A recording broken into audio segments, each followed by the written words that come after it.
شهرين صار معزل ابو حمزه العربانه مالته لان كان كلش تعبان ومريض. قال لي عمو بالدفع مال العربانه مالتي قاعد يأذيني وانا عندي فقرات، فهاي العربانه هنا قدامكم بعد شلون نشغل القنينه مال الغاز ويحمي بيها الحلويات. هو باع متجول يفتر بباب الشرجي، فاتمنى الدعم له من جولات عبد الله الشحماني. اتمنى اي واحد يشوفه يشتري من عنده، سعرها بس بربع دينار، فيستاهل الدعم. دائما راح اضيفه بجولات عبد الله الشحماني، تنسى لايك والمتابعه، فضفت هسه من المحتوى مالتي، فاتمنى الدعم له وتضيفوها من تشترون من عنده لان يستاهل الدعم. ابو حمزه وانا قاعد اصوره كان شويه ضايج على الشهرين اللي راحت وهو مو مرزوق بها ابد. شوفوا لها اللوحه الفنيه هنا قدامكم مال حلويات سعرها بس بربع دينار، وهذا رزقه الوحيد.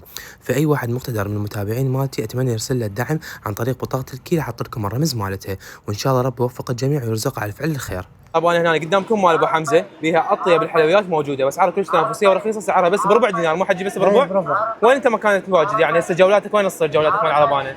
سوق بغداد. اي بالصدريه؟ بالصدريه. يعني هاي الاماكن موجود فيها. كل يوم انت موجود؟ اي يوميا. ما عدا يوم الجمعه. ما عدا يوم الجمعه. هنا مالته بس عليها كلش نظيفه. هسه حجربها وياكم. حلويات الشكرتي كلش طيب ابو حمزه، عشيره. ربي يوفقك ان شاء الله. من 10 من 10 الصبح. يا ساعه انت موجود؟ لحد 5 6. ان شاء الله ضيف اكثر واشوفك ان شاء الله يا رب، مو بس عرب، انا اشوفك بمحل ان شاء الله. ربي يوفقك ويرزقك ان شاء الله، تستاهل عيونك.